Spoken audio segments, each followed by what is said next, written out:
It always kind of freaks me out when people are like, yeah, here's a nickname for that name that is nothing like it. Yeah, Bing Dingus. Oh, that's a nickname for John. Yeah. You've never heard of that before, dude?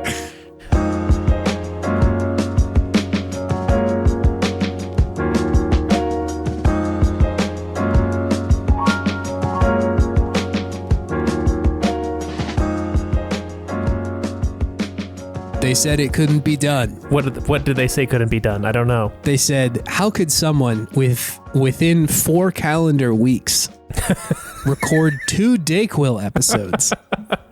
And not just because he's sick on week 1 and 2. He's sick on week 1 and 4. Yeah. Chase saw that. Chase saw that and is like, I got this. I can do this. I've got this one covered.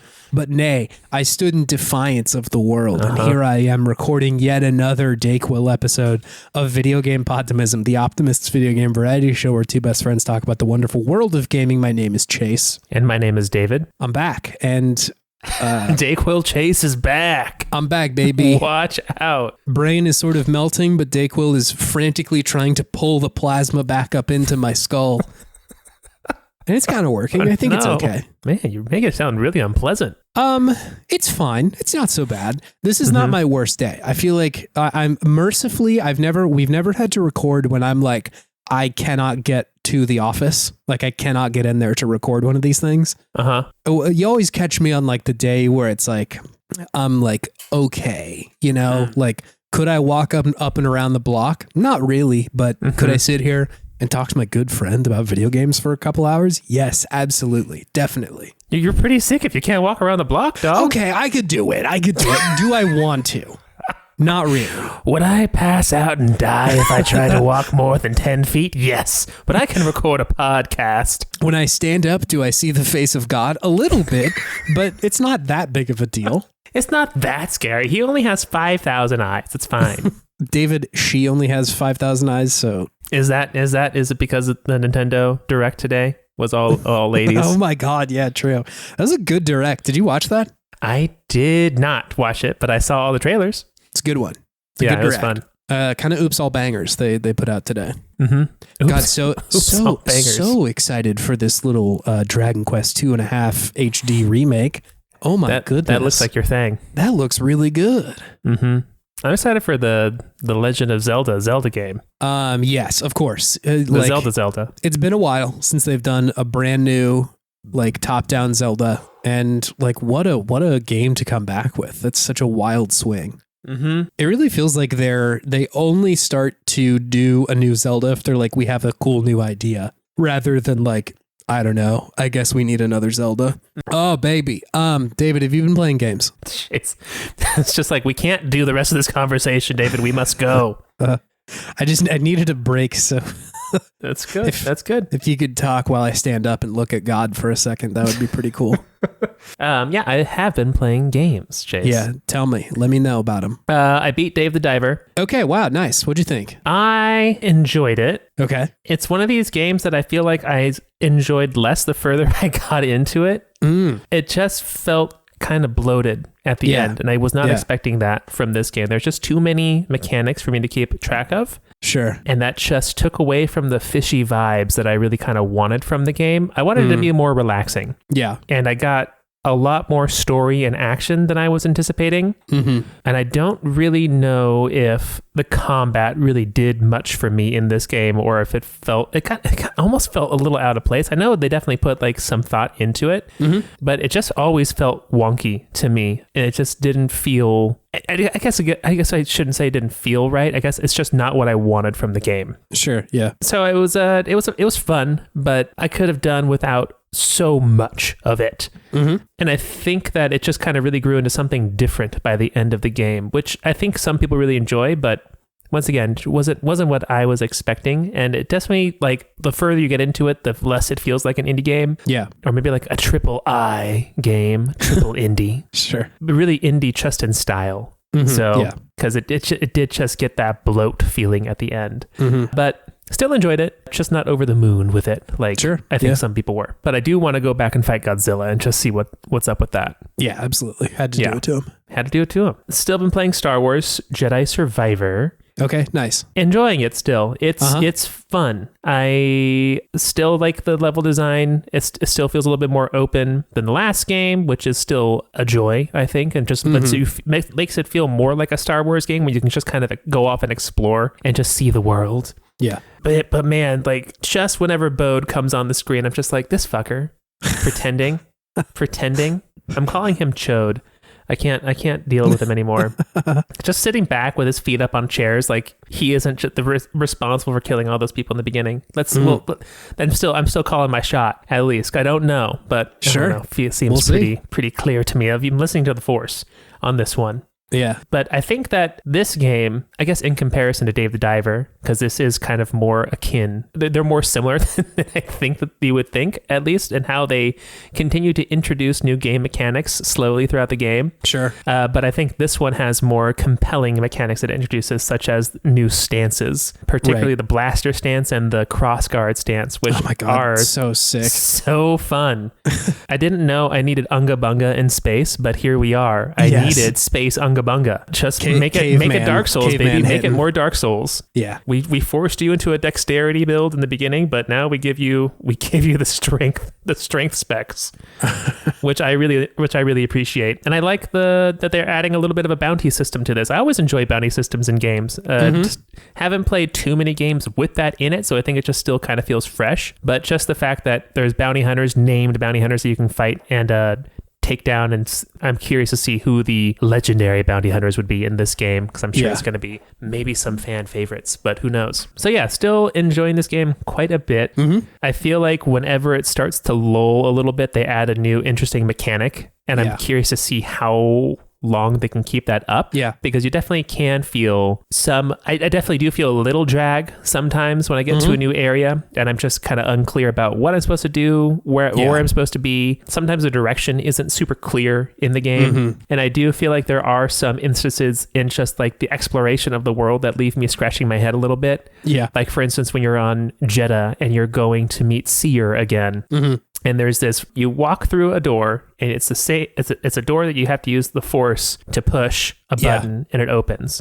And then you go along in a different part of this same area. There's another door that looks exactly like this, but you can't push it. And it's clearly the way you're supposed to go. Your waypoint is beyond this door. And I was just so confused. Like, how am I supposed to open this door? What am I supposed to do here? And there's like a little ball and track that you have to force pull or push the ball across to open the door. And like no other part of the game had that ever been a mechanic up until now. And it's just like, why? What is this adding here at all besides just an extra layer of something that I have to do to just open this door? Because I was like legitimately confused for a while trying to figure out how to just get through this door. And I do find those instances throughout this game a little bit more than I would like, where the path forward isn't, I don't want it to be like exceptionally clear, but I should be able to just see where I'm supposed to go and just do it. Yeah. So I don't know, that I guess it seems like a silly thing to complain about, but I just want it to be more clear what I can interact with in the world as far as opening new paths. I feel like you see this complaint sometimes online about people being like upset that they've put yellow paint on like certain rocks or certain ladders and shit like that. And I usually have such a tolerance for that because I'm like, they probably play tested this part and people got really fucking lost at this moment. Yeah. And so like, that's kind of the way to do it. Obviously, like you would hope that the signposting and like the connection between where to actually go would be a little less obvious, but even still, I would prefer that than getting in a room and being like, where do I go? What do I do in here? Yeah. And I'm curious to see if some of my difficulty with this is that there isn't, at least I haven't found one, a colorblind option for this game. Because usually when I do that, it becomes a little bit more clear if I'm having troubles. Yeah. Because I think it's usually like a light blue that like things are outlined in, but you can use the Force on. Yeah. And for some reason, it doesn't pop for my eyes. But yeah, it feels strange to complain about that when I feel like the opposite people complain about as well. But man, give me Atreus. Put Atreus in here with me. Give me Navi. Let me know just where to go. Give me some like monologue from Aloy to like let me know where to go and what to do right now. I don't mind. I don't either. And like, but I think that there's a balance, right? You want to be able to trust people that you can figure it out when you get into a room, but like sometimes there are those moments where it's just like, could I just phone a friend right now to tell me like what? Absolutely. Can I phone the developer, please? Yeah. Like I wish that there was that there is maybe a balance that these games have, like with Aloy or Atreus or something like that, that maybe that's a button prompt of like, hey, I'm lost. Could you just like point me in the right direction rather than just assuming that I need this tip right now? You know? Yeah. I understand that you're trying to shepherd along people a little bit more, but like, you know, have some confidence that this is the only time you've run into it in this game. So like conceptually you would only need that once, but still, it's a lot. I feel you. If I need something, just let me meditate with the Force, and just like it gives me just a slight visual to like show me where to go. Yeah, something silly. But I digress. Old man coming off of his stoop right now. Two other things I want to talk about with this game. I really love the customization options. I did not expect to enjoy customizing Cal as much as I do. Yeah. It seems very silly, but I think there's a couple things going for his character design that makes him fun to play around with. Like, he has very striking red hair, right? Yes. Yeah. So whenever you change his hairstyles, it really pops on the screen. And then also the camera is pretty close to the character for most of the game. So you can really get a good look at like how you have changed him, and it takes up a large part of the screen. Like the color changes you've done, hairstyles, like his mohawk really pops when I put his mohawk on. It's just fun. I usually don't mess with that kind of stuff in games, but I'm definitely finding myself spending resource points to get new facial hair for him. Yeah. Just to play around. Got to get the handlebars, right? Got to get the handlebars. He does do the like facial hair pretty well. Like he looks rocks great. The facial hair. All of them look good. So yeah, that's fun. And the force tear challenges are so good. Just really forcing you to know the mechanics of the game, and they are difficult. And when you beat one, you feel like a Jedi Knight, which is very nice. Like you can get that feeling in many parts throughout this game, but those ones in particular really force you to hone like exactly how many like hits you're taking, how many parries you're doing, timing the parries to like send blaster bolts back to do damage in between attacking other people with your lightsaber, choosing different stances to like really thin the herd out if you have the ability to change stances, playing around with different force powers as well. It's a lot of fun. Really shows kind of how deep the mechanics of the game can go, and how they've really refined it since the first one. No, I also loved those challenges. It was so much fun, and like I don't know, you wouldn't think it would be that much fun in this game until you actually get in there and you're like, oh, this actually rocks. Yeah, you can definitely tell like, oh yeah, these are the people who made Titanfall. Like the connection there is just so strong. You can feel their desire to make the platforming feel really, really good. And they have. Absolutely. It rocks.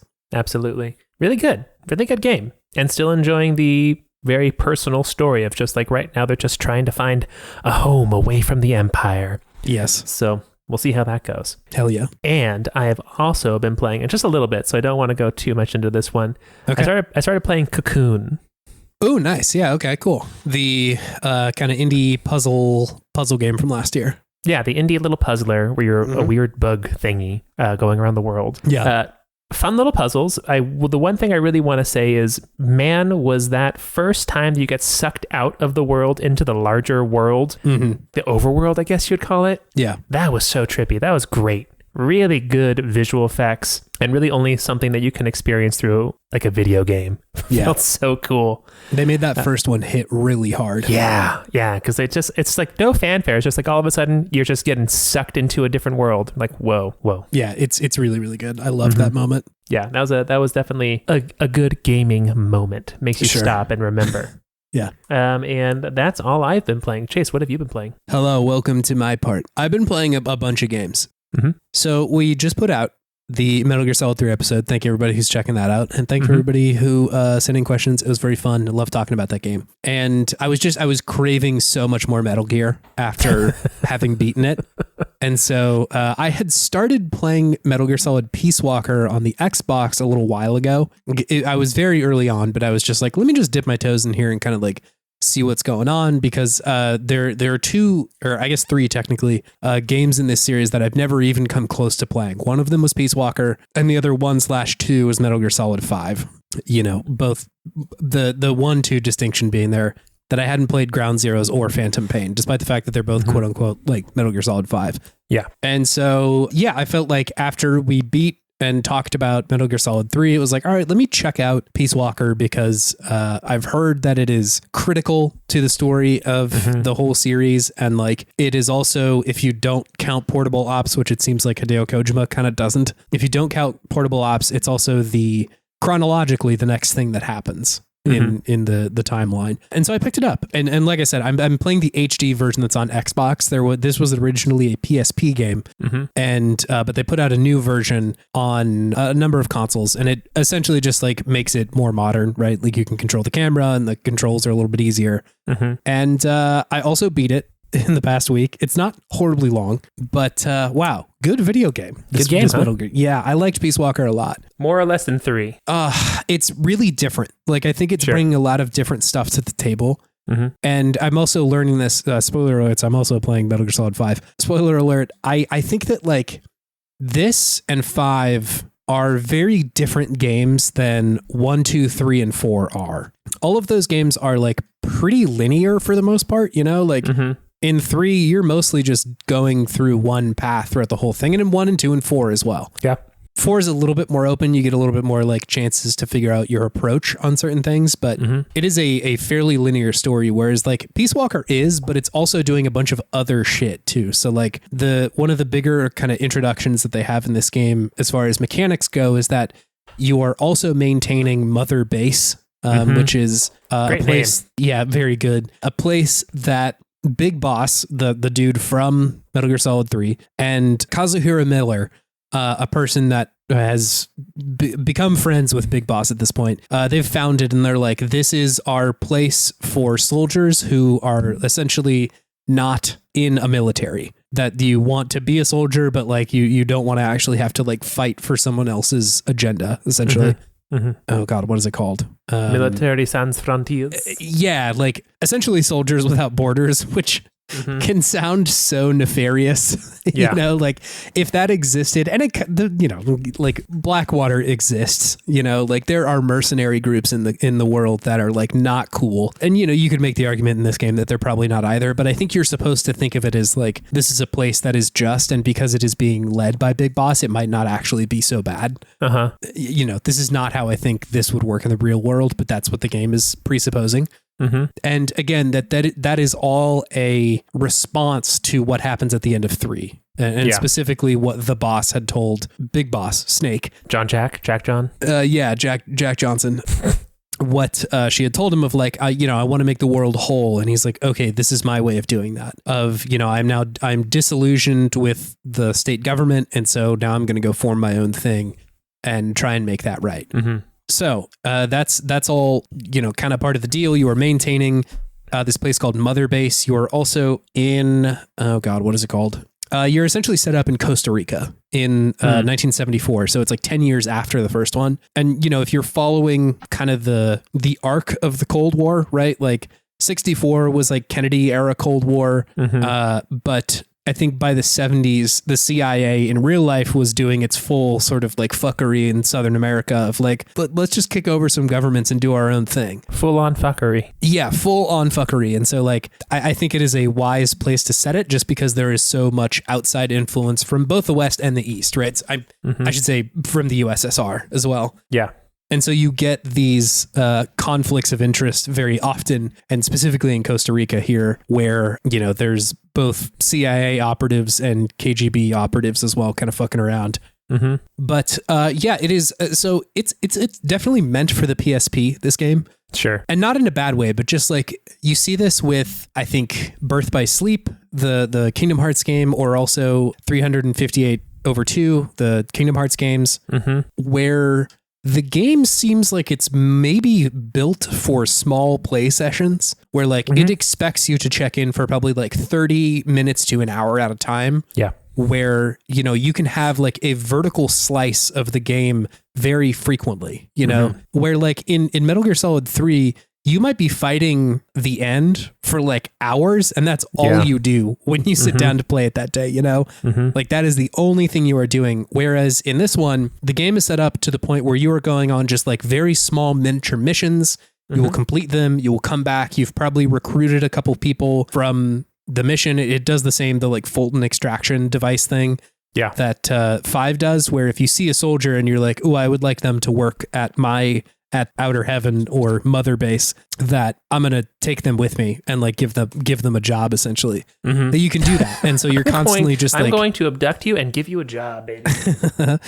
So yeah, you're abducting a bunch of these people, taking them back to base, and then you go back to base, you check out what their skills are, and everybody has like, certain skills at what they're good at. And it's either like you're a good combatant, or you're good at R&D, or, you're a good medical person, or you're good at working at like the food production at Mother Base, which will all, depending on where you assign them, help your base out, right? So like if you put somebody in R&D, then you can develop more shit. You can get better guns. Or if you put them in the medical treatment area, people will recover faster, but then also you might get more interesting like rations or tranquilizer darts or something like that. And so it all kind of feeds into itself in the way, or in the same way that like roguelikes end up feeling very fun, where you get like a complete loop of the game very quickly, and then it resets you and kind of puts you back in there.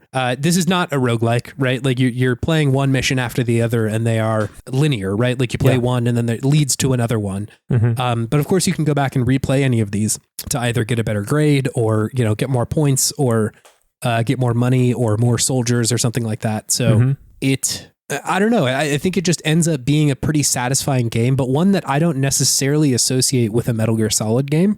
Yeah. And that is, it ends up going on to be what Metal Gear Solid 5 is like expanding upon. Like Metal Gear Solid 5 feels like the full version of what this game is doing. Yeah. It was just doing it much earlier. Cool. So I'm kind of trying to like expand upon what I want from this game and this series. Cause like, I think for a long time, my resistance to playing 5 specifically was like, that is not the game I think I want it to be. Right. When I'm going to Metal Gear Solid, I want it to be this kind of linear and wacky game, especially when 5 came out in like 2015. There was just an avalanche of open world games coming out at that moment. Yeah. And like part of me was like, I don't know if I have it in me to find what is good in Metal Gear Solid 5 right now. Despite the fact like a lot of people liked it. That was also just like such a tense moment in gaming. I'll get there. I'm getting ahead of myself. Sure.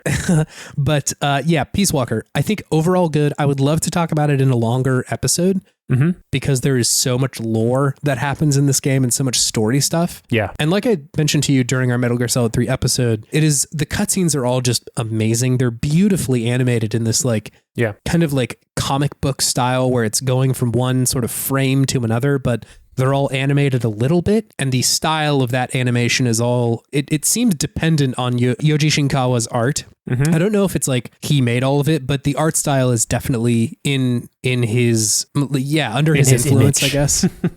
Yeah. So exactly. It's really cool. And I really like watching it. I think it adds a lot to the presentation of that game. So yeah, just really good, but I'll hold off on talking about it too much more until we both finish it and play it and we can do an episode. The next game that I immediately jumped into after beating Peace Walker was Metal Gear Solid 5. Nice. Like I mentioned, I've never played this game before. I totally ignored it. The first one, Ground Zeroes, which is like, they called it a full game. It's like an hour. It's not long. Yeah. That came out in 2014, and that was followed up by The Phantom Pain in 2015, which is like the bigger game. It's like, I think when people say Metal Gear Solid 5, they're talking about The Phantom Pain. Yes. Or at least, in my memory. Like 2014, I was just like right in the middle of college. And 2015, I had like just graduated and had about $3 to my name. And so like these set of years were just like not a blind spot, but a place where I'm like, oh yeah, I missed that one. I didn't play that game. Other than like, Smash Bros or something, like a game that other people would have that I could go play a lot of. So totally missed it. And like I said, I think that there was just a reluctance for a long time for me of like, I have played so many open world games. I don't know if I want to go do this one too. Yeah. Because everything I heard is like, the expectation of going into a Metal Gear Solid game is usually like, hey, this will be interesting and it'll probably be fairly concise. It'll probably be like a 10 to 12 hour experience, Whereas everything I knew about Ground Zeroes and Phantom Pain was like, that is a much longer game. It is a open world game in a lot of ways. And so like the length is going to be a thing that you need to consider. But I was like, hey, I know that these two are connected, and lore wise, I'm super fresh in my mind right now. So I want to dig into it. Let's do it. Yeah. So played Ground Zeroes first, which is like the play order. It happens a few months after Peace Walker. You are essentially trying to recover these two characters, one named Paz and one named Chico, from this, like, they got abducted by, I think, the KGB. And that's your whole mission. It is just that, but it feels much more like an introduction to, hey, here's what the other part of this game is going to be like. Like, here's the new systems that we have. Here's how sneaking currently works. And like I will say, jumping into it from Peace Walker, it is a stark difference in how these games work. And I think in a really good way, right? Like after having played 1, 2, 3 and Peace Walker, it's like all those games start to kind of feel similar at a certain point. 1 a little bit less so just because it's so different than the other ones. But like 2, 3 and Peace Walker are like kind of similar shades of the same game.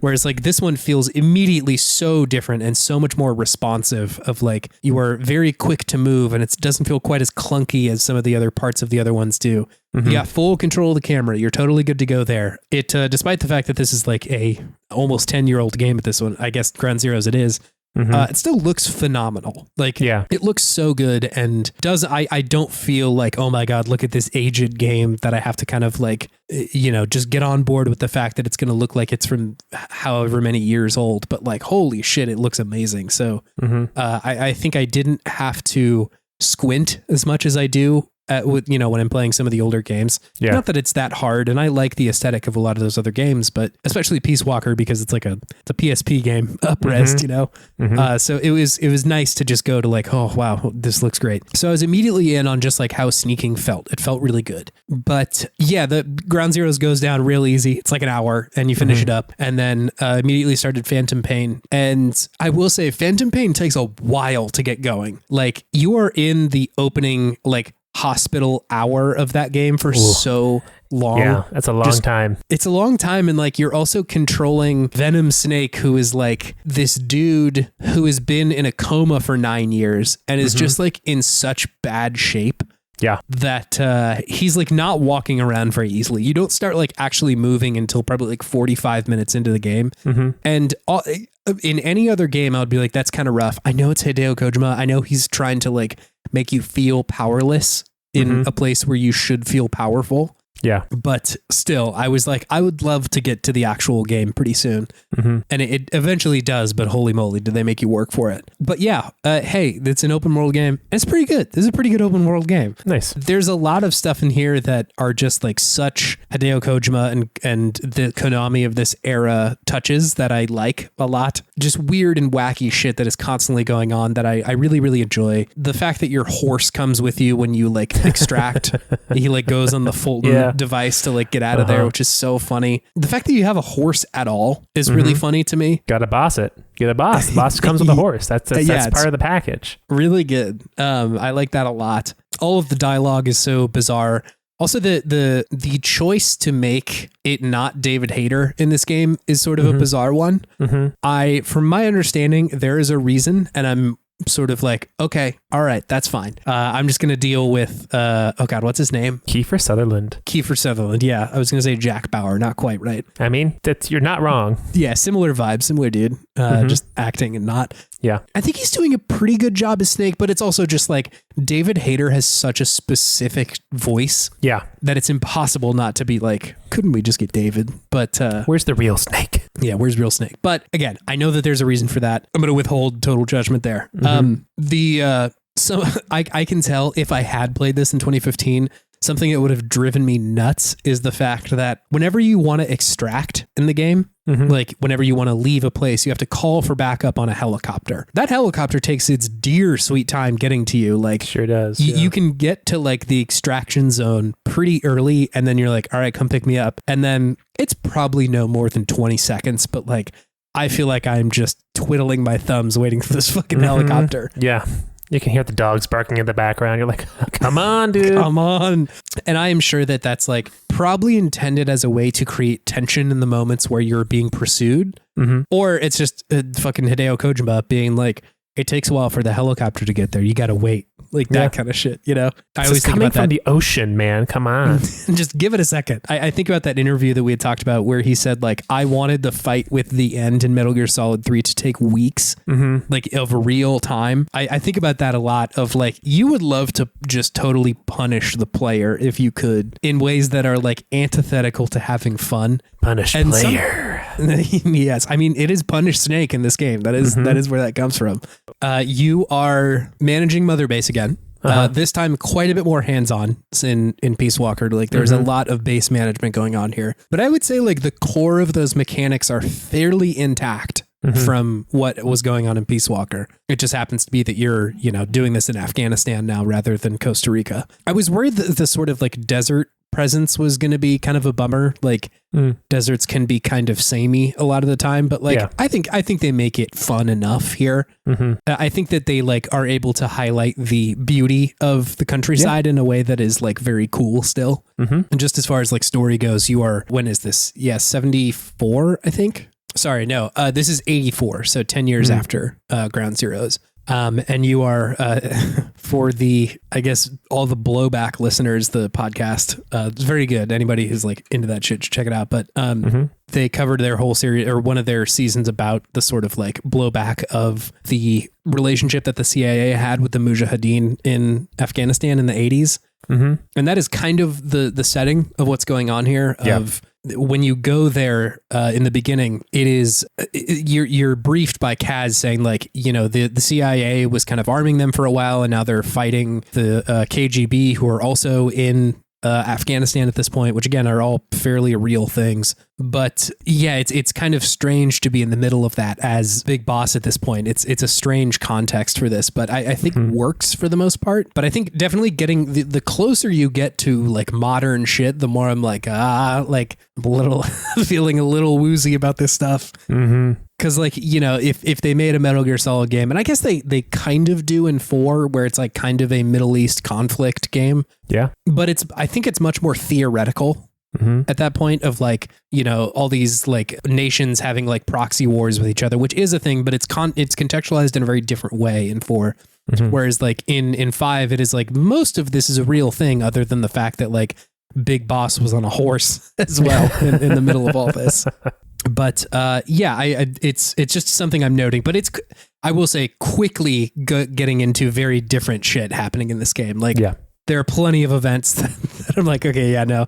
They didn't have this level of technology in the 80s. No. Bipedal, like small tanky things. Yeah. Yes. Essentially the mini Metal Gears that they have that they introduced a couple hours into the game are very, very fun. But yeah, something that doesn't really exist in our world. But I really appreciate when Metal Gear Solid is able to have this kind of like future sci-fi tech in these games that take place in the 80s or 70s or 60s, you know, like they have them in each one of these games. And so you do get this kind of like wild sci-fi shit happening every now and then, while also like riding a horse around and listening to Aha on the cassette in you know these places that you go into. So it's cool. I'm really enjoying it, but like I said, I think it is a departure from the rest of the series. If you're not looking at Peace Walker, if you're looking at 1, 2, 3, 4.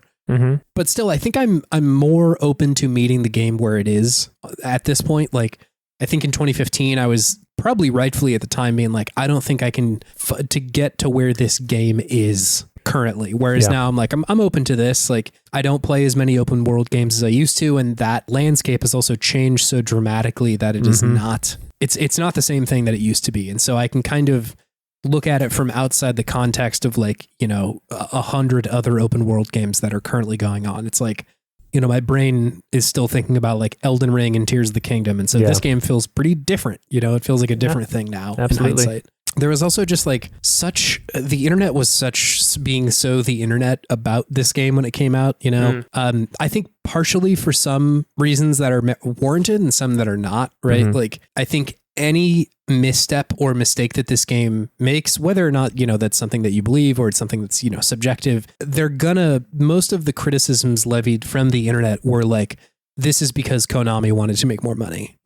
This is also the game where Hideo Kojima was mostly kicked to the curb at the end of this. They're like, he wants to spend too much money and we can't make this game. So we're just kind of going to cut it. And whether or not you agree or disagree with that decision, I happen to think that it's pretty shitty to like kick this dude out who's been making one of their most successful and popular series for so long. Mm-hmm. But it's also important to contextualize with yourself, just like, they didn't make every single decision in this game. Like that is not a thing that really happened here. And so I think there are some criticisms that you can levy against them, but the internet, just anything they don't like is like, this is Konami's fault, Yep. And I think that kind of takes away the power of looking at this game as an entity into itself. Just like, what is the game doing? What is happening here? Mm-hmm. And like, what do you think about it? You can definitely point to the context of the moment of why some things turned out, but like, I think it just kind of misses the mark of like talking about this game in general. Yeah. And so part of me is glad that I didn't play it because I didn't get wrapped up in that shit at the time. Mm-hmm. Of just like, my opinion of it wasn't really colored by this. I'm kind of just playing it cold or blind. And so, whenever I search like, hey, how do I do this thing on the internet? You'll get like one article that's like, here's how to do it. And 8 Reddit articles being like, I can't believe that they fucked this game up so badly. Like, okay, just relax, man. I will say it is pretty bizarre to play this after also having played Death Stranding, because you can really see the influence of where Death Stranding would go as far as just like direction and cutscenes and shit like that. Like it's all there. I think Hideo Kojima wants to put his camera in a couple of pretty specific spots a lot of the time, and especially when directing like kind of 1-2 shots of, people talking to each other. Those compositions in this game feel so Death Stranding. Which is kind of cool. It's pretty neat to see that. And how like, there's almost a reluctance to cut between camera shots a lot of the time. Like he wants to keep it pretty close on whoever you're playing. Sure. Which I think is cool. I think that like that leads to a lot of cool moments. And when you do decide to cut, it's not like a God of War where it's like there are no cuts in this game. Sure. But when they do, it's like it's significant. It means something, which is all very cool. But yeah, same deal with Peace Walker here. I kind of want to wait to talk about it in its entirety until we, talk about it at a longer length. Absolutely. I also suspect that we will probably, if we're going to cover the rest of the series, that we will probably do Peace Walker, then 5, then 4. Because I think like makes more sense. Yeah, if my memory serves, 4 feels like a conclusion to the entire series. Yes. In a way that 5 kind of doesn't. Timeline wise, 4 is last. Yes, yeah. And so it definitely feels like, hey, everything's tied up now with even the big boss stuff. So yeah, expect that. Expect more from that in the future. I'm going to make a hard right turn, David. The other game that I've been playing a lot of for kind of a little while now is a game called Honkai Star Rail, David. Do you know what this game is? Wow. Is this a mobile game? This is a mobile game. I know. That's all I know. Yeah. So this is like kind of, strangely enough, one of the biggest games on the planet right now. Like I think you and I, and just games podcasting in general, gets bogged down in the fact that like we have taste in specific games, and like oftentimes that is bogged not down in the fact that we have taste. That came out very Dayquil-y. I think you and I can ignore the fact that like Call of Duty is the biggest selling console game every year, and like shit like Genshin Impact makes the most money of many other games. Not that that's the arbiter of any good quality, but like it is. These games are wildly popular. Like so many people play them, and they make billions of dollars, literally billions of dollars. Damn. And so I was kind of like, I should check, right? Because I tried Genshin Impact, which is the other game by this company called MiHoYo. Oh, it's the same company. Same company. Yep. Wow. I played Genshin and I was like, I think I'm okay. It was definitely being like, hey, we're making an open world RPG. It definitely has hints, or maybe louder hints of Tears of the Kingdom and Breath of the Wild. And I was just like, I think I'm all right on that game. It didn't really seem like it was for me. Part of it was like, I have Zelda at home, It wasn't hitting enough of those high marks for me to really commit to it and be like, yes, I want to, dig in here, because I think the kind of elephant in the room with a lot of these games is that the monetization that they have is alternative, you could say. It's like a gacha game, right? So at some point, and for people who don't know what that means, like gacha games usually refer to the fact that at some point in the game, you are going to have to use some kind of in-game currency to essentially pull not a roulette wheel, but random number generator. Essentially, yeah, to see if you get the cool thing, right? Yeah. the whether it's in these games, it's usually a cool character, right? Yeah. And that's usually kind of a high bar for me to be like, I'm interested in this. I want to play this, right? I saw it a lot more with like Hearthstone and shit like that, where you'd buy packs to see like, did I get the legendary card or whatever? And that has its own, drawbacks and benefits and shit. Cause, Hearthstone specifically, it's like you kind of had to have certain cards if you wanted to be competitive at all. Yeah. But I'm getting too far apart from Honkai Star Rail. The point being is that I was a little hesitant to get into these games because I was just like, I don't really want to get in the gacha loop, you know? It's a brutal loop. It's a brutal loop, and one that, like, I will say I have the luxury that it's not very hard for me to say no to that shit. Like, that the moment I see that my team sucks and I need so many more pulls on this lever that they have to maybe even get a chance of getting a good character, I'm like, I think I'm out. Like, if that balance doesn't feel good, usually my instinct is like, no, I don't think I want to, really. And so, like, again, whether or not you can stomach that shit is going to be a personal decision for literally everybody. Like, I know that there is some difference in how much somebody wants to pay for a game, but like, I think having the barometer of like, is $60 worth it for you, right? It's a personal decision to make, but it's one that is just plain and on paper for some games, Obviously you get the ones that want more DLC or more shit in game, but like it's a pretty static number that you have to pay most of the time for those things. Whereas like there is just a big series of question marks next to how much Honkai Star Rail can cost for any individual person. Could be $0, could be a lot of money. You don't know. A lot. Yeah. Depending on how much you want to play the game, depending on how troubling gambling can be for any one person, because that's that is definitely what it is. Yep. And so a big sort of like warning for anybody who's interested in that kind of thing, or maybe specifically disinterested in it. This is one of those kind of games. All that said, I've played a lot of Honkai Star Rail, and it doesn't feel that bad as far as like the monetization goes.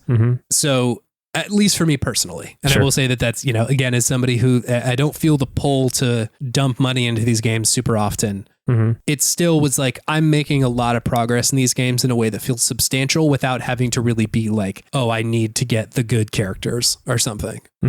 So to back up and just explain what this game is, Honkai Star Rail is this definitely a turn-based RPG. That is the core mechanics of how you fight. Reminds me a lot of like Persona, or more specifically Octopath, in the way that and you will appear in a fight, and the enemies across from you will have some kind of elemental weakness that you are trying to exploit. Sure. And once you do enough of that, their guard kind of breaks and they don't act as much. They might miss a turn depending on like what you do, and they take much more damage once you've done that. And so a lot of the combat comes down to figuring out, okay, who on my team has the element that they're weak against, and then leveraging that, and then kind of, making everybody else do other shit while they're, just slamming the enemy.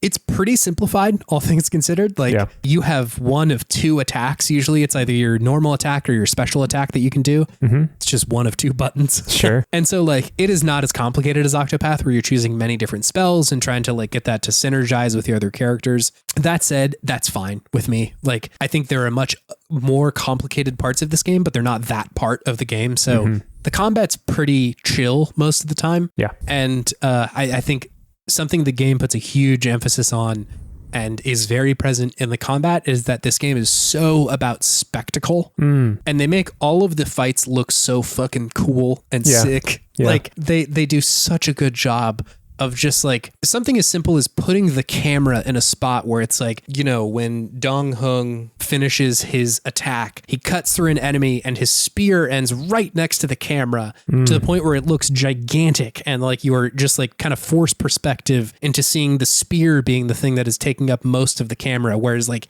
he and the enemy are like kind of farther back in the perspective. So like it just looks great. I think they do a really, really good job of almost all of that. And they have a lot of characters, and that's kind of where, the gacha mechanics come in. But all of them look really, really cool in the actions that they're doing. Some of the designs, like it's very anime. So, that comes with its advantages and drawbacks. Sure. Like, wow, that was a really cool framed thing of one of these characters just like jumping up in the air and letting loose a bunch of arrows that look sick, but also like, why her thighs got to be out so much, like that kind of stuff. Thighs be thighin'. Thighs be thighin', they're out. But, on the scale of cringy designs, like it's kind of towards the middle, Sure. You'll run into some character who has like just enormous body proportions, but maybe not the worst of the bunch. It's not 13 Sentinels bad or not as bad as Dragon's Crown, which is just like egregious in some of its character design. Yeah. So all of that said, the base mechanics are this kind of turn-based fighting game. And then once you pop out of that, you go back into these like overworlds where you can wander around. The conceit of the actual story is that you are on the Star Rail, which is this big train in space that's cool. It's honestly sick. The story and the design of a lot of this game is so cool. It's this train in space that like will just show up at a world, and you like your jobs as people on this train is to help whoever is on that planet. And usually there's like some lore reasons why you're there. There's some larger plot stuff going on that I'll just save because it's a lot. But you essentially have to help whoever's on this planet, and the train won't leave until you do. And so it shows up on a new place, and then you go down and try and help these people. The first one you show up to is this like snowy world where there's like definitely this kind of like class imbalance that is going on of like people who live on the surface of the city and people who live in the mines below, the underworld as they call it. But like the world is inhospitable. Yeah. Like outside of this city, there is no civilization. It is just this one city.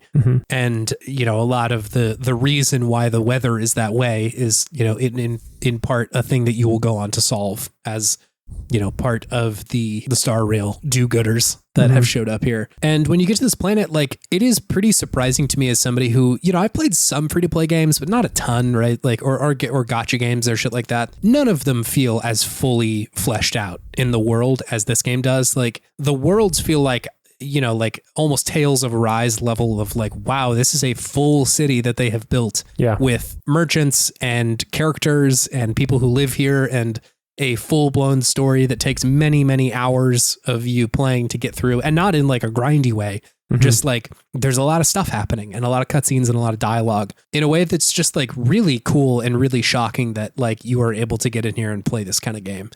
My other context for anything like this is just Puzzles and Dragons, that mobile game from like 10 years ago. I puzzled a dragon. That was a fun game. It was a fun game, and it definitely, was a gacha game. Like you definitely had to pull the lever to see if you got a cool character. Yes. But it's like also just a kind of like Tetris block breaking game, It was largely that. And so to go from that being really my only context for like, quote unquote free to play gacha games to this is like kind of shocking. Like this feels for all intents and purposes a fully fleshed out game. It's just so rare for me to see a gacha game that doesn't feel like it was built with the gacha first and then they built the game around it. It feels like maybe they built them at the same time, but at the very least, like the people who were building the world of this game weren't so aware of how it was going to make money. They were just like, I want to build a cool world, and here is the thing that we're going to do with that, right? Sure. And so all of that's like really, really impressive. I will say the first probably 3 or 4 hours, I was just overwhelmed with the amount of shit that they were throwing at me. It's a lot, and I was kind of like, I'm going to just ignore most of this until I absolutely need it. Like there are currencies that they're hurling at you, so many proper nouns, so many stories and characters and shit like that. And like, I was just like, I'm not going to pay attention to most of this until I need to. That's the most interesting thing you've said about this game for me so far. Give me a deep lore-filled world. The lore in this world is bananas. I love a proper noun. I love a type of currency. Give it to me. Do you have a banking system? Ooh. Part of the problem is that the currencies are potentially connected to real life currencies, right? Like some of those are the kind of nefarious parts where it's like 10 USD. Yeah, put $1 into your iPhone if you would like to continue. But again, I was just like, I'm going to try and play this as hands off from the real world currency as I possibly can. And up to this point, I've paid $0 for it, which is kind of a relief. It just, maybe this happens later, but I'm probably like 20 hours into this game, maybe a little bit more. And I haven't felt compelled to dump money into it. Mm-hmm. I think when I'm thinking about other games that monetize in sort of an alternative way, I'm thinking about like Counter-Strike is another game that is free to play, but wants you to get in there with like, do you want to invest in some crates that you can open to maybe get a cool knife or something like that? Overwatch used to do this, right? Of did you Loot get boxes. a cool skin? Yeah. And Out of context. did you get a cool skin? Buffalo Bill. Put the mercy in the basket. It puts the mercy in the basket. It puts the diva in a cute outfit, or it gets the lotion or the water again. God, I need to watch Silence of the Lambs again. Good Lord. And so like, I'm just more used to that version of monetization of like, I can ignore the skins. It's literally not going to affect how I play this game. And so I get more worried when it's like, I know the loop of this of at some point, there will be something I would like to do faster than I can do it without paying money or with paying money, right? Like there will be something that I need to grind for that I will need to check in daily to do that I might not get very quickly. I will say up to this point, again, I've had no problems with this. And to explain a little bit about how I'm playing this for probably an hour before I go to bed. That's like usually how I'm doing this. This isn't a game that I sit down, on my weekend at noon and play for 5 to 6 hours. That's not the thing I'm doing. Yeah. But for that use case, I think it's really good because a lot of the currencies or the things that you could pay money to kind of refresh, they just refresh with time, right? So if you wait, it will come back and you can do the challenge again to get the one item that you're looking for to level up your character. So I think patience is a thing that if you're going into these games is rewarded, but at the same time, you can still play a lot of this game without having to be like, oh God, I got to wait till my energy recovers or whatever.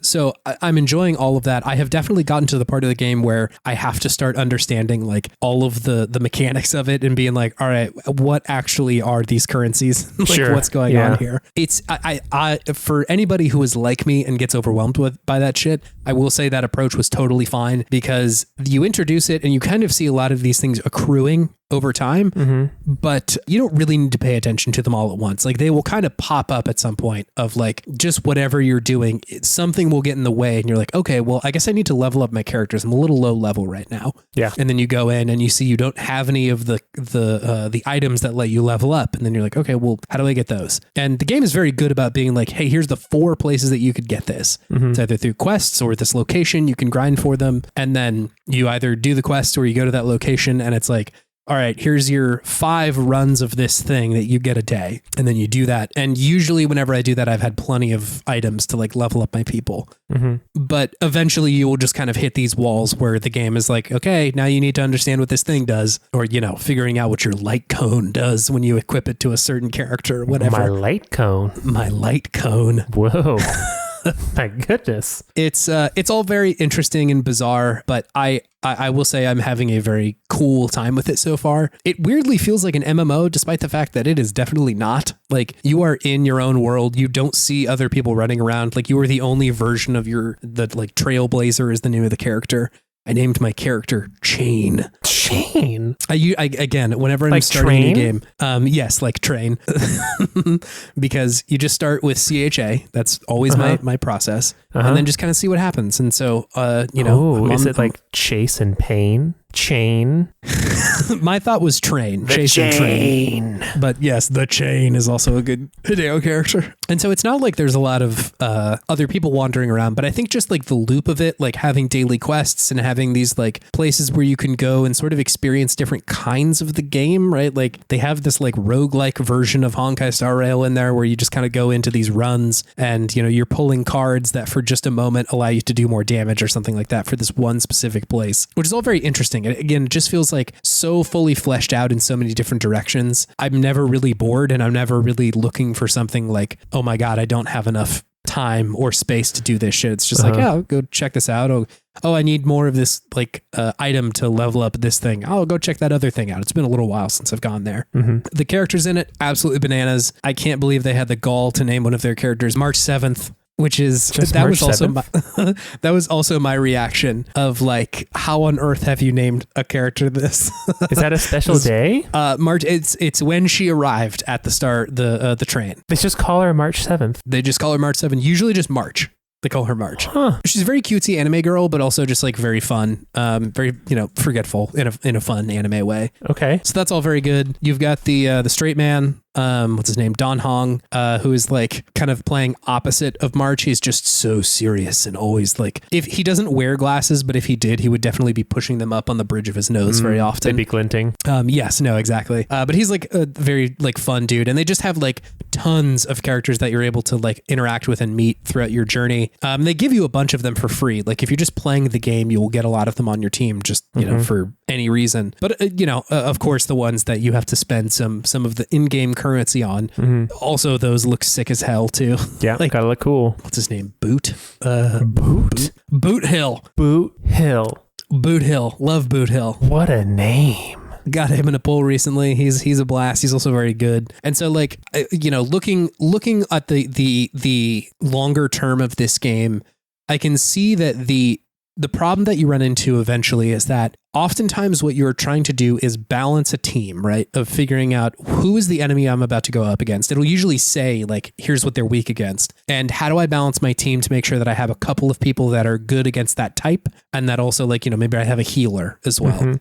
And so if you're just rocking with like the base set of characters, you can probably get a good, set that like, if you work real hard at it, you might be able to beat the boss. But like, it's going to make your life a lot easier if you have a Boot Hill or two. Sure. That can just like, kind of be your ringer a little bit. Yeah. So, I haven't run into that super badly. I've only been doing the kind of like gotcha pulls with the currency that they've given me. And I got a couple of cool ones. And so I'm okay so far with how that's going. But, I wonder how long that tail will be. Starting to sound like a real honk head, Chase. Honestly, I'm enjoying this game so much more than I thought I would. Yeah. I think the combat is really satisfying in the way that Persona or Octopath is, where it sort of feels like a puzzle rather than just like I need to smash the attack button enough times, where it's like I'm kind of trying to figure out how do I approach this thing. And then building your characters is also kind of the longer term and slower thing that you need to pay attention to, which is also very fun. Like just being like, what role is this character going to play? How do I build them to be a better version of that? Like all that sort of stuff is neat. And just like I said, the focus on spectacle, so much of this game looks so sick. It looks so cool. The fact that there's just a big choo-choo train in fucking space rocks. It's just so good. When do you play Kingdom Hearts 3, Chase? Yeah, no, this is like a good space train. This is the turbo gummy ship is what's going on here. I like just got to the kind of like second big world that they introduce you to. And just like the concept behind these places are just so cool. The first one's just like a planet, right? But the second one's like kind of a space station in a way that's just so cool. I haven't mentioned it yet, but like I love games or shows where they do kind of this like big swings in presentation. It's why I like Persona, where like Persona 5 specifically, where like every dungeon is such a different location. Star Trek in another way, where it's like every week you're at a different location that's like, what are the rules of this place? Or why Adventure Zone does this a lot, the TTRPG podcast with the McElroy brothers, that like they go just to very different places very suddenly. And like, I love that whenever there is a big sudden tone shift or like location shift. I think that works so well. Kingdom Hearts too, same deal. Yeah. Where like you go to a different world and like everybody's totally got different.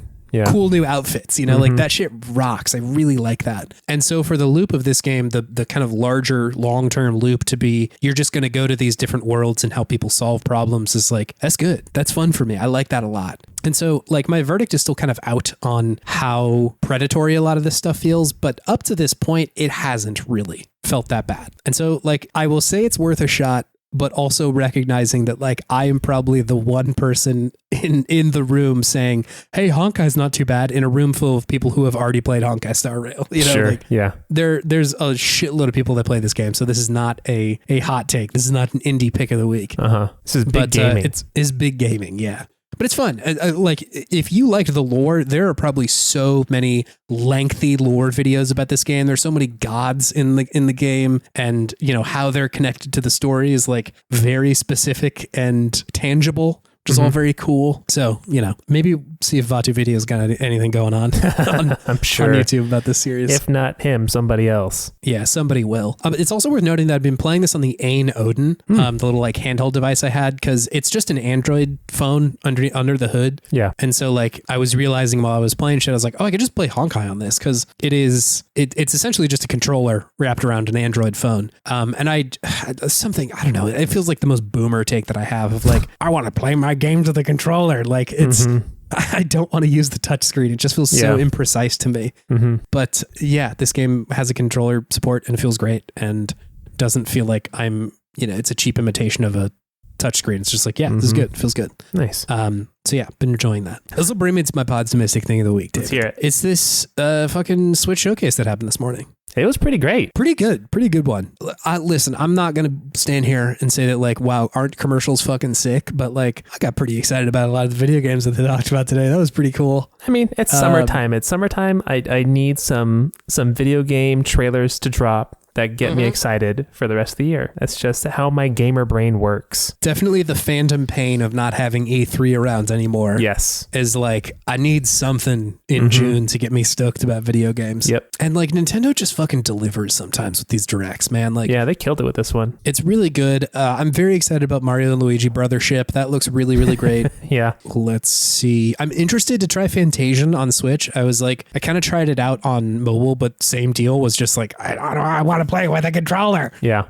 So I'm excited to see what's going on there. I will definitely play Donkey Kong Country Returns again, baby. That's a good ass game. Sounds good. Love DK. Looks good. Weirdly enough, the Dragon Quest remake was kind of one of the ones where I was like, this might actually be the dopest dope. I'd never played any of the Dragon Quest games. I haven't played those ones either, and that's kind of partially why I'm so excited, is just like, here's my entrance into the series that like, I like the later entries, but those early ones just feel kind of impenetrable with like how the user experience is of actually playing those games. Sure. I'm excited for all my Marvel vs. Capcom heads who are getting the re-release. That looked good. I like that game, and I will probably play this again, but I know that there are some people that are like, I cannot believe that this is what's happening right now. It's a lot of Marvel vs. Capcom in one game. Yes. Yeah, no, you're getting a lot of it in there, which is really, really cool. And Metroid Prime 4 is coming, obviously. Looks so I bet good. that'll probably be a Switch 2 release, if I had to guess. You think so? 2025? I mean, it's coming out next year. They've already said like next year is the year that we're doing Switch 2.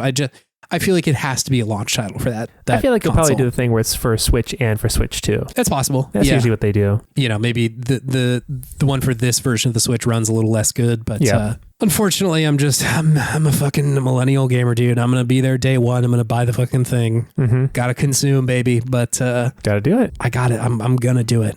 Love a new Mario Party. Very excited about a new Mario Party. It already looks like it doesn't have as many maps as I would like it to, but I know. I'll play it. I like Mario Party. Like, again, I'm a shill for this series. I will play it. My dark horse desire for this direct was that they were going to announce more levels for Mario Party Superstars. They sort of did. Did not happen. Did not happen. You have to buy a whole nother game, but here's some more Mario Party. So that the dream is dead. The dream is dead. Yeah. Also the N64 pack After Dark. We got the M for adult games. No, I'm stoked for Turok. I am like mid on Turok. I'm okay on Turok. Very excited about Perfect Dark though. I like Perfect Dark a lot. And then the Zelda game looks a banger. Zelda's getting her own game. Looks really cool. Looks like a fucking immersive sim in the Zelda world somehow. Yeah. It's so bananas. I'm in. I'm very excited about it. Looking forward to bringing my bed to a knife fight. Yes. Yeah. Let me hurl a mattress at a like or something to get them to eat it. But yeah, really good one. I was really excited about this. The whole year I was like, Nintendo's got nothing at the end of the year. There is like such a missing gap that I am so positive something will come out and they'll be like, hey, here's our September, October, November for this year. And a lot of these are coming out in the holiday season. So I think this is what they're doing. And I'm excited for it. I'm stoked. Nice. Do you have something fueling your sense of optimism, David? Yeah, I'm going to be greedy. I'm going to have 2 this week. Okay. If that's okay with you. Feel free. Take your space, man. First of all, Shadows of the Erdtree drops tomorrow. Yes, it's coming. Very excited for that for obvious reasons. Game of the year of 2022, and just be a lot of fun to just jump back in to the lands between and see what else they got going on. Also getting very well reviewed. Like people are really liking it. Yeah, and I'm stoked to just get more lore for this world. It feels like this is going to be a big lore drop. I think so. Yeah. So there's that. And then also feeling Podtimistic about the Pico 8. Do you know this? Yeah, sort of. I know that it's a thing, but I haven't really dug into like playing a lot of these games. It is an imaginary video game console. Yes, is what they call it. It's essentially like a computer program that emulates a fake console. And then you can create games for it. They give you the developer tools to make games for like an 8-bit fake imaginary video game console. Yes, yeah. And so I have a good friend who is in the tech world and taking some time off from work and just decided to download this and just make some games just for fun, just to clear his head. I'm just like, that's awesome. Yeah, that rocks. It's so cool that you can have the know-how to just be like, I'm just going to make a couple simple games and just see what happens. And then I looked it up, and the original, this is where Celeste was made. Celeste was originally a Pico 8 game, which was pretty amazing.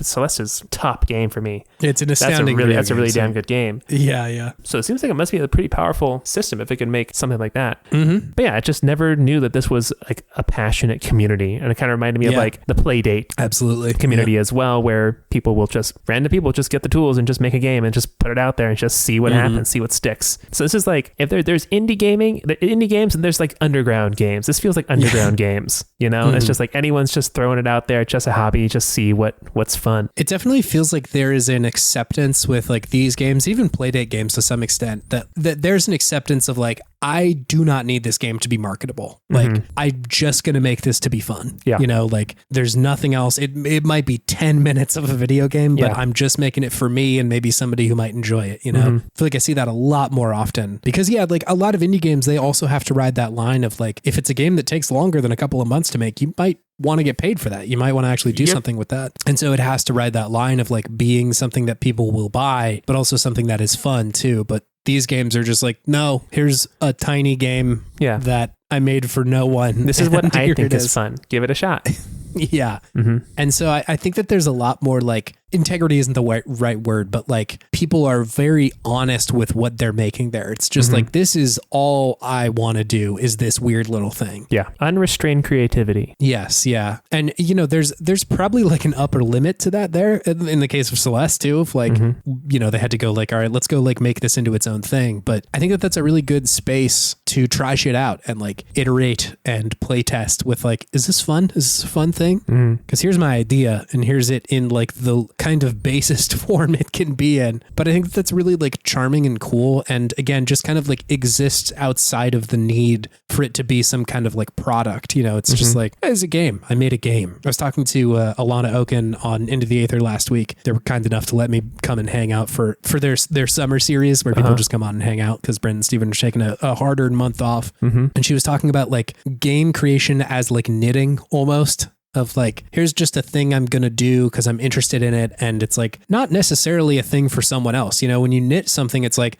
I might use this, but like, I'm not trying to make 1,000 of these and sell them on the internet. You know, it's just like, here's a thing that I made. And so there's like kind of this hobbyist passion project approach to making games that she was taking of like, I'm just going to try and explore this creatively for a while, which I think is like a very admirable way to approach game making. Cause for so long it has just been like, I'm going to make something cool, but I also wanted to sell a lot of copies, you know, especially in like the early days of gaming where it's like, it was mostly people who are incredibly passionate about like programming and shit. But I think with an understanding of like, what if this sold a shitload of money? You know, what if that was a thing? Yeah. Not to say that that was everybody's approach, but I hear about that a lot more when people are recounting their experiences from early on in game development. Damn, I'm not feeling the Dayquil pull at all. I'm feeling great. Feeling good? Feeling great. All right, man. Great. Wow. Love to hear it. Great Podtimistic things. These are good ones. Do you want to move on to our main thing, David? Let's do it. All right, cool.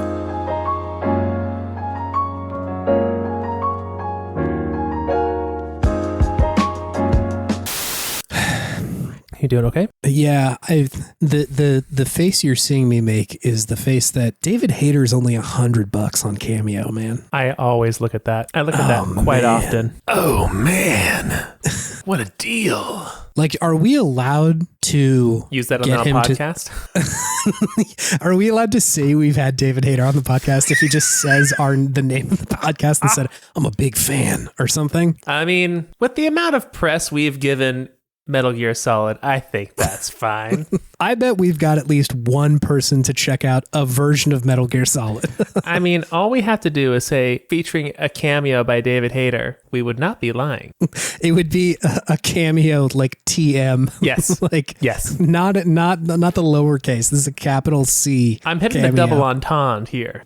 Yes, yeah. That is really tempting. Like obviously 100 bones is like that's some money, but like for Snake, for Hayter, you know? For Solid and Naked Snake himself. Man. Would you request a Solid Snake or a Naked Snake? I think I would have to go Solid. Jack John or David? Is John really a nickname for Jack? Or is Jack really a nickname for John? This is like an old thing that I have no idea. I don't know a lot of people named John. Nor Jack. What the fuck is the point of having a one-syllable name if you're just going to make a fucking nickname for it? That's the same goddamn letter. It always kind of freaks me out when people are like, yeah, here's a nickname for that name that is nothing like it. Yeah, Bing Dingus. Oh, that's a nickname for John. Yeah. You've never heard of that before, dude? They got that back in the Nixon administration when people started calling John Bing. What did you call him? Bing Mingus? Bing Dingus. Bing Bingus. Bing Dingus.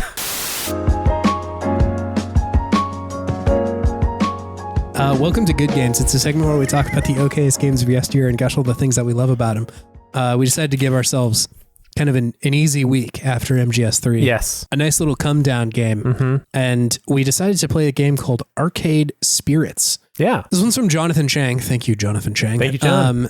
John. Do you go by John? It looks like a wacky fun game, he said, and is, but it delves into some pretty heavy mental states such as depression, loss, and identity crisis. Which is cool. Yeah. Mm-hmm. I was like, I'm in. I feel like you and I have also kind of been like tiptoeing over the line to be like, maybe we're visual novel fans. Like maybe that's a thing that we are now. It keeps happening where like every game that I play where people are like, hey, it's a pretty good visual novel. I'm like, yeah, that is a pretty good visual novel. That's a good one. We both very much enjoy story and like good characters. And I feel like visual novels always, like at least the good ones, have those in spades. They really deliver on that, on that part. Yeah. And like in ways that I feel like games usually have an instinct not to. Like that a game is so focused on like, we want you to get to like the big A plot or focus on the mechanics. Exactly. Whereas like a lot of these games, there are some interesting things going on, but they're so much more focused on like, we want you to like our cast a lot. We want you to make an emotional connection with these folks. Yes. Yeah. And like, that's cool. I like that a lot. And so, it's a genre that I, like before starting the show, had very little context for, but like almost every game that we play, I'm like, that's pretty good too. That's another pretty good one. Yeah. I think probably Butterfly Soup sealed my self-assertion that I am a fan of visual novels. Yeah, that game was, God, such a banger. Yeah, that one is good. If we're talking about games of the other year, that one's probably near the top of my list this year. Anyway, let me hit you with a few hot stats about Arcade Spirits, David. Please, heat me up. Hot stats. So this game came out February 12th of 2019. So, fairly recently. It was made by this company called Fiction Factory Games, which made this. It made Penny Larceny, Gig Economy Supervillain, and Arcade Spirits, The New Challengers as well, which is like kind of a sequel to this one. Penny Larceny, the Gig Economy Supervillain. Yeah. That's one name. That's one name. Yes. All right, just wanted to clarify. Yeah, no worries. So, like all things considered, this is they are like a visual novel company. Yeah, like the people who are making this. I do have a review from this outlet called Vandal Online. I took their review, which I think was in French. I ran it through Google Translate a number of times, one language into another, to mangle it up real good and spit it back out in English, which I will read for you now, David. Please. Arcade Spirit is a visual book that combines current developments with great ideas and features that will appeal to everyone, not just me. The story is fluid and very well told in English, and the audio-visual sections alternate successes and failures, positive results, and potential side effects. It was a great way to get into this game. 10 hours long, 10 hours long, 10 hours long, 10 hours long. And they gave that a 7 out of 10. But was it 40 hours long? Is that what they're saying? Oh yeah. Are they asking us to add that up to figure out the true runtime of this game? I have no idea. I don't know what happened in the translate. I don't think that was in the original. So I would hope not, but that's good. Not sure what hallucination Google Translate was currently going through. I also like that the person is saying, hey, this is going to be good for people other than me as well. Just to be clear, other people will like this. Could you explain to me what this game is, David? Yeah, this game is a visual novel where you take on the role of a kind of down on their luck, kind of, I'd say borderline depressed character. Getting there, yeah. They have just lost their job. They're kind of floating in between jobs. They're living with their childhood friend. And, an apartment. Seems like they're just kind of both struggling a little bit. And then looking for a new job, this character is convinced by their childhood friend to download a new AI personal assistant app, right? Mm-hmm. That will supposedly find you your dream job. So they download this app, and after taking a couple personality tests or whatever, it tells you to go to an arcade and get a job at the local Funplex, I think it is called. And then the story evolves from there. But mechanically, what this game does that's interesting is that every response you can give will give you a different profile of yourself essentially playing this game. So you can be bold, you can be calculating, thoughtful, you can be heartfelt in how you respond to situations. And it'll give you a real-time tracker of how you are answering things, because it'll give you the option too of saying, okay, I want to know what each one of these answers is going to do for my profile, or just don't tell me and I'll just pick naturally. And it does encourage you to pick naturally, I believe. So it does that, and it also gives you a little gauge of how each character feels about you, how positively they feel about you. Mm-hmm. Yeah, and you just go around making relationships and talking to folks and putting out fires in the not actual fires, but social context fires in the arcade. Problems pop up in the arcade. Yeah, it weirdly reminds me of Alpha Protocol in the way that the conversation is it's always kind of labeled with how do I, what is this approach going to do for me? Mm-hmm. Which is cool. I like that a lot. Mm-hmm. It's also the game, I don't think it ever specifically says hey, just making friends out of these people is a totally valid option, but it kind of supports that idea. And eventually is the option to not romance people here is very present. Yeah. Which I really appreciate that I feel in my mind, when I think of visual novels, I kind of also think of dating simulators. Yeah. That those two things are usually kind of tied, and this game can be a dating simulator. You can romance somebody, which of course I did.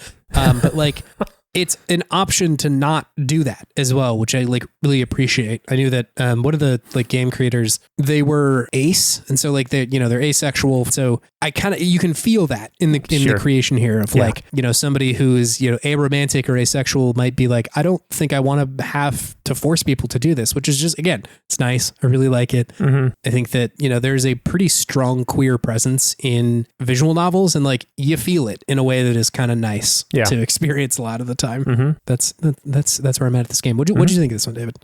I enjoyed this game. It's just a fun little romp. Mm-hmm. I don't know if it hit some of the same highs like Butterfly Soup did for me personally, but it's still a very enjoyable, cute, fun game. I like the characters. They're all well thought out, good interactions between all of them. And I like how, since it is, you have all these different options you can choose dialogue wise to interact with these characters. You can do multiple runs if you would like, and get a slightly different experience, I would think, each time. So yeah, I enjoyed it. Yeah, I'm with you. It's it's very charming in the way that a lot of visual novels are, of just the characters are all very fun. Mm-hmm. I love that it's in this kind of alternate reality where arcades did not exactly go out of popularity. They're still very popular. Yeah, they said because in this reality, E.T. wasn't a huge flop and didn't crash the video games industry. Yeah, they're just somebody figured it out that this game really needed some more time to be good, and they avoided the crash, and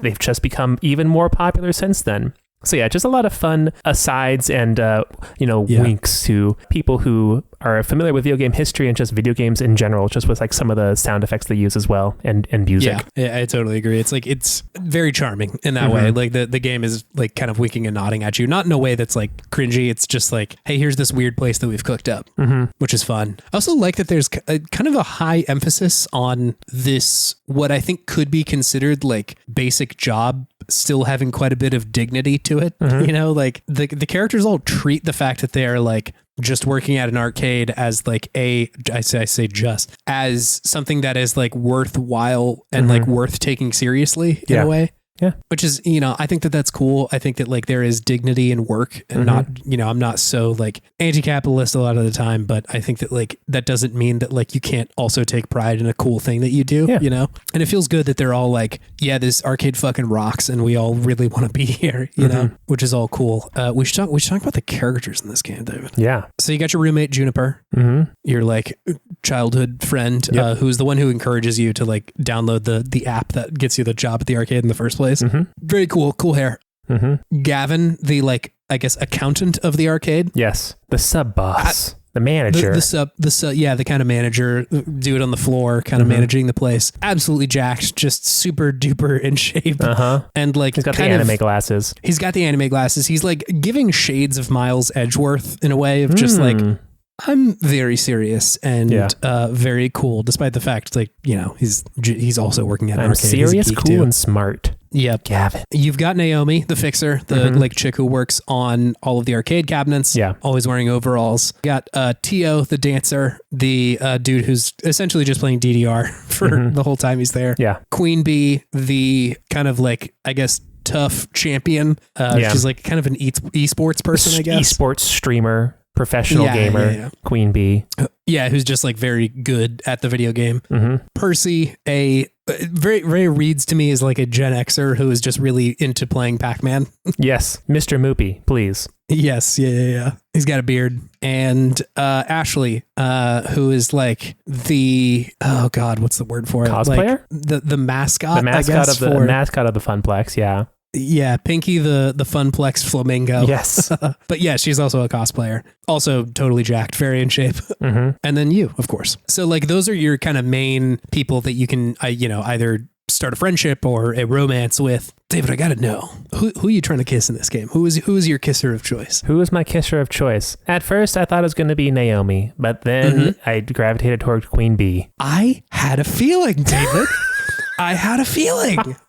Why is that? Why? Because I got off at the Naomi stop. I know. I said, chugga chugga choo choo, here's my stop. I'll see y'all later. This is the most Ashley one of you all. Hey, she's much nicer than Ashley. She has good feelings about aliens. Yes. I love a skilled woman, you know? So do I. Yeah, I guess same reason, huh? But I for whatever reason, Queen Bee just had David written all over her. I'm not totally sure why, but it really called to me. Just a strong, domineering woman. I think so. I think that's part of it. Hey, you know, I am not going to argue with this. Yeah, got a type, I guess. Yeah. Fun stuff. How did you feel? Did you like go through the whole like game and do the whole romance? I did not get through the whole game.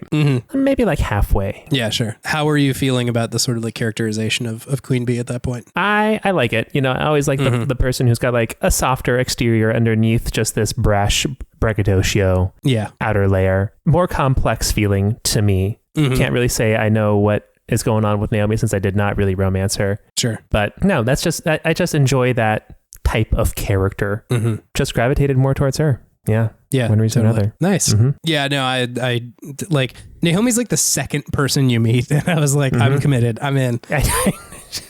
Chase locked eyes like, all right, this is the one. Yeah, this is it. I don't think I really need to see the rest of the cast. Thank you. Again, it's cool though, just that the game is like so focused on like, you can be friends with these people. And it gives you that option specifically of like the first couple times you meet somebody, they will give you a couple of prompts that are like, wow, this person's really good looking, or like, I don't like this guy at all, or they seem cool. You know, like it's one of those three things essentially, like coming down to, I like this person, I don't like this person, or I'm trying to like jump their bones, you know? Yeah. And so for a lot of it, I was mostly just like, I think I do like all these people. They seem nice and cool.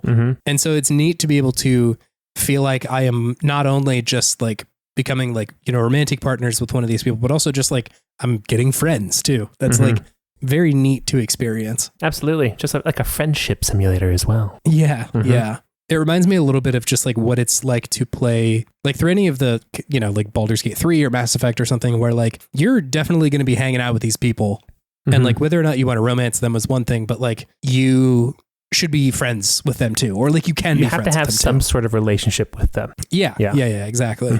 And so it's cool to kind of see that, because sometimes the dating sims can kind of feel like, all right, here's the lineup of hotties. Which one do you want to hang out with? You know, exactly right. Versus this one's also like, well, I do also like Ashley the cosplayer. Like, I want to see what's up with her, but I don't necessarily want to pursue a relationship with her. So like, what's her deal? Well, like, what's going on with her? Oh, so you friend zoned her. You know, you could say that. You could say that. I thought she was cool, but like not, you know, I'd already gotten off the train. I was already off the Honkai Star Rail, and my first destination was Planet Naomi. If Ashley had come up first, honestly, it would have been tough, but I think Naomi still would have gotten the nod from me. Just like it's your gal. The overalls, the ponytail, like she's just cool as hell. Like, what do you want? What do you want from me? You know? I see you. Yeah, it's a fun game. I had a really good time with this one. I also like, you know, I like arcades. I like that. So like the backdrop is pretty cool for me too. Yeah. Seemingly isn't a gigantic place. Like you can really see most of the arcade in like one swoop here, but it's still, it's fun. I like it. Yeah. I was going to say, it feels like a love letter to arcades in a lot of ways. Yes, definitely. You know, the people who made this game definitely seem to hold them in high regard, because I feel like they're speaking through some of the characters sometimes, talking about like the atmosphere, how it's not the same playing an arcade game at home. It's just like, I've been there. Yes. Time Crisis 2 is not as good at home as it is in the arcade. No. It's just fine at home. But when you're in the arcade, you're really playing for something. Yeah. You don't have unlimited lives. Just keep on going back in. And just the feel and the smell and the sights and the sounds and everything about it. Yes. Yeah. It just seems like it's just oozing with that sort of love in the backdrop, and then everything else is just kind of falls around it, which is a nice way of doing it. Because at the base, it's just like, we really love this one thing. It's so great. And then all these other people are brought together by that. Yeah, totally. It's cool. You can feel the passion for the arcades. Also, just like all of the sort of nods to other arcade games here is incredibly funny. Yes. Like Teo is dancing at like a DDR machine, essentially. Yeah. All the names in the background too. If you squint hard enough, you can catch a few of them. Like Time Shooters is one of them. Fast Cars 5, hilarious. Love it. Also, yeah, Moopy, which is Pac-Man. It's all very fun. Also, like Sneck Runner. I don't essentially know what, or I don't necessarily know what that's in reference to, but it is very funny regardless. There's something that looks like Pario Marty. I'm not sure if that's supposed to be Mario Party or not. Pario Marty. Yeah, that's in there. Great. I also love that the like main bad guy's name is essentially just Konami, which is very funny to me. Right? Yeah. What is it? Deco Nami, I think? Yeah. Yeah. First name Deco, last name Nami. But if you say it all Deco Nami, sounds very like Konami. Day Konami. Yeah, exactly. Was Konami doing some silly things when this game came out? I think that they just like, they owned a lot of arcade machines and then kind of stopped making it and just made pachinko for a little while, which like is all just, you know, kind of a bummer. Yeah. So I think they're just kind of like a big business of arcade at this point rather than smaller arcade games. Yeah. Little corporate consolidation, you know? Love it. Yeah. Love to see it. Yeah. I liked the owner character as well. I also like Francine. She's very funny and very good. And like, again, I feel like Francine is the dignity simulator of like coming in and asking you some kind of fun interview questions and just being like, hey, all I really give a shit about is if you want to be here or not. Like, you know, the rest of it's gravy. I don't really care. Yeah. But just like, do you have passion for arcades? And if so, like, come hang out. And she specifically talks about like wanting to make a cool space for people to be in rather than like making money or anything like that, which is neat. There's also like a little bit of tension there with like how she acts, how Naomi thinks about that, and also Gavin as well, who is like very focused on like, I need to keep this place open. And so he's more focused on like the bottom line. He still cares about it for sure, but just like in you his see way. that tension. Yeah, exactly. This is his way of showing how he cares about it, is like making sure that it does not close. Yeah. It's cool. It just, all these characters feel very rounded in a way where it's like, you can see why there would be, you know, tension or harmony between certain characters, which is, it's neat. As round as an arcade joystick. I loved the gag in the beginning where you hear the background noise of the arcade. And so I think it's Francine who's like, oh, you'll figure out how to tune that out eventually. And like it immediately just drops out it's gone from the game. And they're like, oh yeah, I figured it out. It's done. Yeah. It's so funny. Cause like, you know, you as a player, I'm like, I don't know if I would like to listen to these arcade noises for, you know, 10 more hours or whatever. Yeah. And they're just like, no, you don't have to. Here They're like, we got you. No worries. Yeah. Really, really good. So yeah, I like this game. It's fun. It's just that's the thing about visual novels is that they are just a enjoyable, relaxing time. Yeah, it's kind of a nice opportunity to just meet a game where it's at with a lot of these, because I think I definitely get caught up, or at least I used to, I think more, wanting every game to have something incredibly novel and new in it. Mm-hmm. And like, I think those are still the games that I'm going to hold up as like some of the best stuff of the year. It's nice. It's a nice exercise to like just enjoy the good writing in a visual novel, you know, like this game is still wonderful. And I think it is actually doing some really cool stuff, but like, you know, it's not groundbreaking as far as like the new mechanics and stuff. It's just like depicting cool characters in a way that I think is very good. It's a great end of day brain game. Yeah, no, absolutely. Like I'm a big fan of meditation, and some of this stuff gets pretty close with like, I'm just here for the ride. I'm just kind of hanging out and doing this one thing. I'm also like, God, this is like the worst take I have, but like, I don't read very much. I wish I was a bigger reader. Yeah. Cause like, there's so many good books, you know, they're just out there hanging out. With you. Like, I'm with you in this, brother. my like content brain broken part of my head is like, I don't know if I can sit there and just read. Like I get so distracted so easily. Yeah. Or if I'm actually reading, I'm just sitting there thinking, I'm reading. I'm a good reader. Like just doing that the whole time. I'm such a good boy. I'm reading right now. I'm such a good, cool boy. Just have two podcasts going at once, one in one ear, one in the other. Your brain will be satiated with information at that point. It's the YouTube videos that's like Mozart in one ear and Mandarin in the other. So you're like just like learn maxing or whatever. Learn and do some microdosing in the meantime. Yeah. Just a little bit of ayahuasca to get my brain opened up. I'll do these 3 simple things to be able to read a book. So I like appreciate when I can just enjoy something that is mostly writing. Yeah, you know, absolutely. It's pulpy for sure, but like it's still very enjoyable. And there's so many of these games that it's like, I never feel like, oh, there are no good visual novels. It's like there's always one out there that I could just pull and start experiencing. So thank you, Jonathan, for suggesting this one, because it was another good one. There's so many. There's so many. We should do a big visual novel episode one day. Well, we did episode 69, but that was pre-interest in visual novels as a whole. Well, we're past double 69, aren't we? We're also past 169. So it'd be 269 would be the next. I guess so. What's 69 times 3? 207. Oh, wow. That's like very soon. That's real close.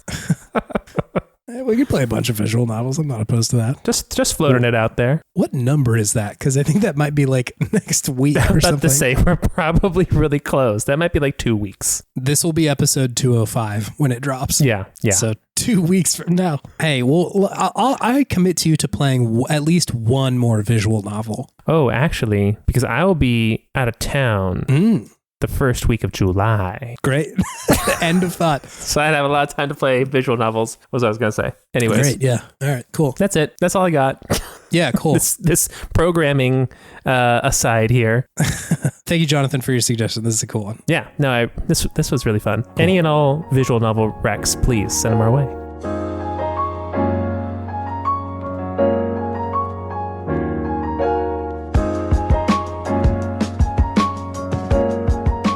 Hello gamers, it's me, Mr. Dayquil, and I'm here to take you through the outro. Honestly, feeling fine, if I'm being real. That's probably honestly the Dayquil talking, but still, like I'm feeling okay. Maybe because you've taken Dayquil twice in 1 month, it no longer has any effect on you. Yeah, it's only the good parts. My liver has built up a tolerance to all the quill. Now it's just the day. Just today. If you want to interact with us on the internet or check out more about the show, you can go to podtimism.com. It's got all of our links and you can see what we've covered in the past. You can suggest a game like Jonathan did. You can get a link to our Discord where we hang out. We are a part of the Worst Garbage Network, which has a handful of other podcasts like Into the Aether or Can't Let It Go or .zip or Frog of the Week. Paws and Claws. And Paws and Claws, yeah. It's a good time. And you should come hang out in that space, but also you can come check out the other shows too, which are all really good. Let's see, if you want to help out the show, there's a couple things you can do. One is review it on a podcatcher of your choice. It helps the algorithm. And 2 is to show it to a friend and be like, hey, this podcast is sick, because that's the easiest way to grow. And that's a thing that we like to do. Yeah. And that's it. That's it. That's all I got. Thank you to anybody who has done either of those. It helps us a great deal. Also, hey, thank you, listener, for listening to this podcast. It's great service that you do us by spending your hard-earned ear minutes here with us, rather than listening to white noise or the sound of a river or the sound of pages in a book turning. Yeah, true. In between silence. I wish I could read better. I also read so slow and at night usually, which means that I like am reading when I'm kind of sleepy. Yeah. And then I'll wake up the next morning or the next day and be like, all right, where was I? I have no idea what was happening last night. That's the thing, is that I'm always kind of sleepy. And so I can get like 3 pages into a book and I'm almost always passed out at that point. It's too relaxing of an activity for me. This is the thing I run into with visual novels is if I do the option where the dialogue auto advances, I will fall asleep. Exactly, right. I'm too relaxed. I got to hit that A button. Keep me locked in. Yeah, keep me locked in, baby. I will hit A. So, thank you for listening to this pod. We appreciate you. David, do you have any gaming wisdom for us? Yeah. You know, when you're talking to someone new, all options are on the table. Don't go in with expectations. What was that laugh? Well, I don't know if all options are on the table. All options, baby. Everyone is permanently single and no one is committed to anyone else. Just like a dating simulator. If you don't want to date, that's fine. David making the hard right turn into like pickup artistry in episode 205.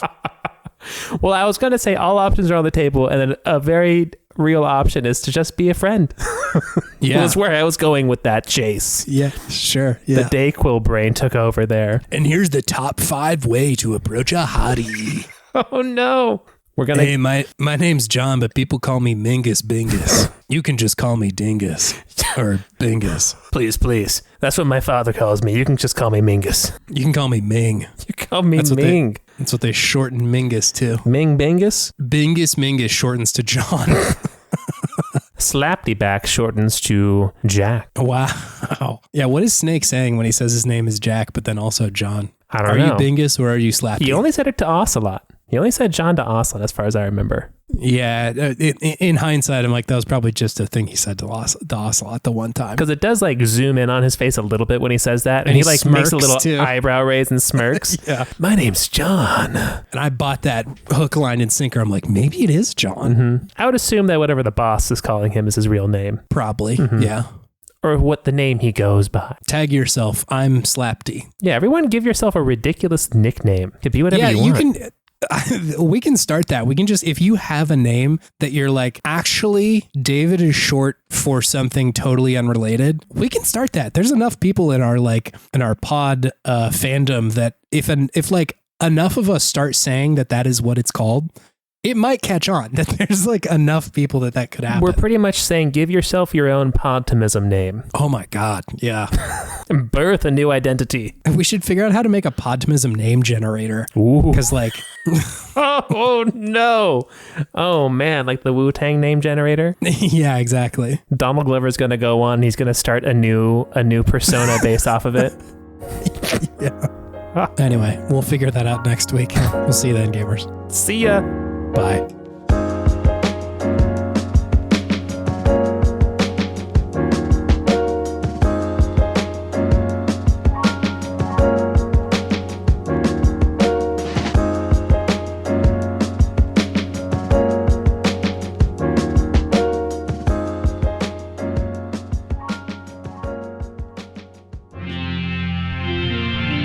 TWG, the worst garbage. Online.